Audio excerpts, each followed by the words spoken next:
Big time fight coming up this weekend at featherweight. We have Darren, and if you didn't know, you can see it on his chest right there. The Damage Elkins taking on Darrick Minner, representing Glory MMA and Fitness. And for Darrick Minner, you make the change to train with James Krause, and wow, it seems to pay dividends for everybody. The 5-1 for Darrick Minner, if you look at it, a win over Terrence McKinney by submission, where McKinney kind of wrestled with him a little bit, ends up getting submitted in that one. A win over Charlie Dubray, a loss to Grant Dawson in his UFC debut by submission. That was a year and 4 months ago.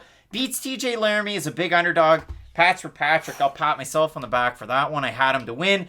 And then I'm pretty sure I picked Charles Rosa to beat him, and Darrick Minner looked great against Charles Rosa. So I guess you could say we have a hard time with Darrick Minner, but man, this guy is such a tricky fighter because if you look at his overall line, 26 wins, 11 losses, but it's so odd because he's almost kill or be killed with a submission, and that's the thing.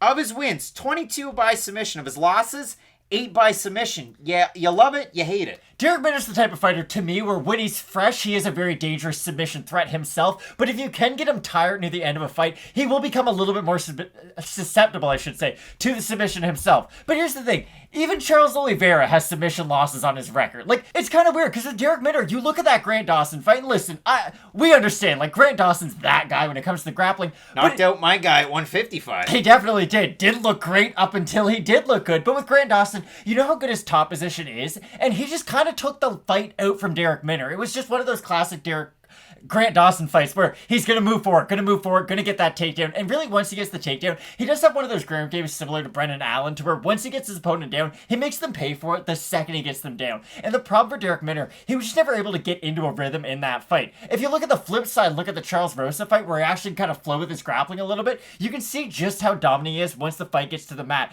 But the question with every Darrick Minner fight starts with, A, can he get his opponent to the ground? And that'll be deep with Darren Elkins, because for Darren Elkins, he was that wrestler really throughout his win streak in the UFC, and there have been two versions of Darren Elkins. We'll get to that in a second, but his win streak was nice. I remember the Dennis Bermudez split decision win. I know it was split decision, it was a close fight, but the fact that he beat Dennis Bermudez in a very Dennis Bermudez-y fight, they struck for volume, he out-wrestled Bermudez, it was just a really good win for me. And the weird thing about Darren Elkins, people talk about the damage, they talk about the scar tissue, he has a really good left kick to the body, oddly enough. He throws this really wonky combination where it's like he starts with the right, then he goes left, and then he throws the left body kick. He was actually landing it a lot on the current champ, Alexander Volkanovski. And Volkanovski was like, some of those kicks did hurt me. Now, Volkanovski dropped Darren Elkins like every single time he hit him in that fight. So there's not a lot of positives to take from it. But I will say, if you're at least able to land a technique on a guy like Alexander Volkanovski consistently throughout a fight, then you should be able to do the same thing to a guy like Darrick Minner. If you look at that win streak,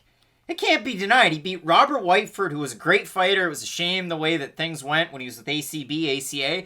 Beat Chaz Skelly, beat Godofredo Pepe. If you just hear me say that name and you've never seen Godofredo fight, man, that guy put on some absolute bangers. He took on Mirsad Bektic and finished him. One of the greatest comebacks in UFC history. Beats Dennis Bermudez, beats Michael Johnson, loses to Volkanovski, loses to Lamas, loses to Hall, loses to Landwehr. When he lost to Landwehr, that's when I thought, ooh, yikes. So he takes some time off. He fights Eduardo Garagori.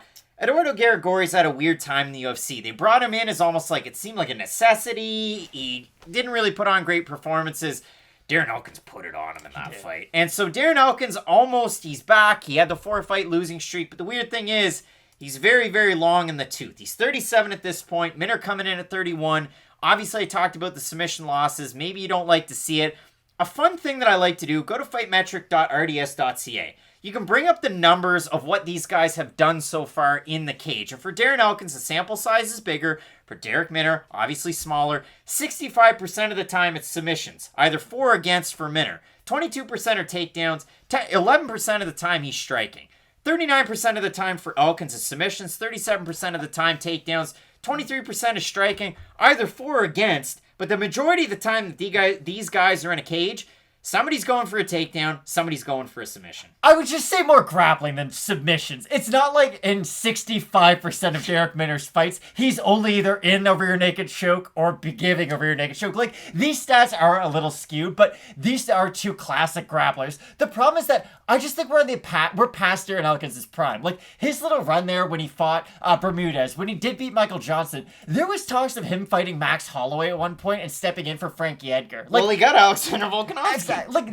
Darren Elkins was that close to a title shot at one point. It's just, that was a really long time ago. And when your nickname's The Damage, it means that you've accepted a lot of it throughout your career. And yes, he looked good in that Garagori fight, but I think that fight's kind of like when Matt Brown knocked out Diego Lima. Do I expect a lot of first round knockouts from Matt Brown moving forward? Not really. I just think he was able to turn back the clock for one performance. I think Darren Elkins was able to take the fight out of Garagori and really weaponize his pace in that fight, but I really don't think he's going to have that same success as a guy like Darrick Minner. If he's all the way on the inside, I don't think he's going to be able to out-grapple a guy like Minner. And on the feet, we've seen Ryan Hall outstrike Darren Elkins. That's a thing we saw in the cage. He wheel kicked him and dropped him, and he threw a bunch of kicks at Elkins, and Elkins didn't know what to do with him. Once we've seen you start to get outstruck by a guy like Ryan Hall, when we've seen you get out-grappled by guys who I think are worse grapplers than Darrick Minner, it's really hard for me to pick Darren Elkins against Minner in this fight. I think Elkins expected a totally different game plan, and the kitchen sink was thrown at him that was in the basement. But Ryan Hall, the kitchen sink you never see. Ryan Hall throws kicks and does jiu-jitsu. He's not that hard to game plan for. I understand he's a very tricky fighter, but for Darren Elkins, who is naturally a very, very good wrestler, you would think, okay,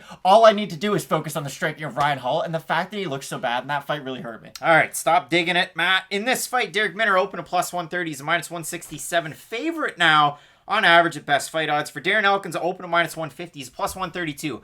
We haven't seen the Tapology votes, and I'm eager to see them because I feel like they're going to go one way. 683 total votes, 75% Minner, 69% by decision, 19% by submission. For the 25% that have Elkins, 72% have him to win by decision. I thought the fans were going to have Elkins actually in this fight. I've got Minner. Again, I think if we're talking in terms of floating with the grappling, he's well suited for a fight like this. He's going to give up an advantage in terms of height to Elkins, but reach is the same. And I think on the ground, Darrick Minner's a little bit trickier. He's wet on the ground, as they say. That's a weird thing to say, but he is wet on the ground. You got to watch out for him. I like Minner here. Only two guys have out-grappled Charles Rosa, Bryce Mitchell and Darrick Minner. Now, I understand when you're billed as a grappler, it's probably not great that you've been out-grappled twice in recent history, but it's still the truth. Like, Charles Rosa is a very, very skilled grappler, and the fact that Darrick Minner not just out-grappled him, like, he dominated him once it went to the mat, it was very, very impressive. And I do feel like if Minner can get this fight to the ground against Elkins, then it'll be very similar to that Rosa performance. Both of us going with Glory MMA and Fitness own Darrick Minner. I'm sure Laura Sanko will have some nice words to say about her teammate if we see her on the call this weekend. Can't wait for the card. It's headlined by Corey Sandhagen and TJ Dillashaw. If you didn't know, and if you didn't know, hey, give us a sub and maybe check out our second channel. It's 15-minute card breaks, link down below in the description. Keep it locked in with Fight Night picks, and as we always say, let's get into it.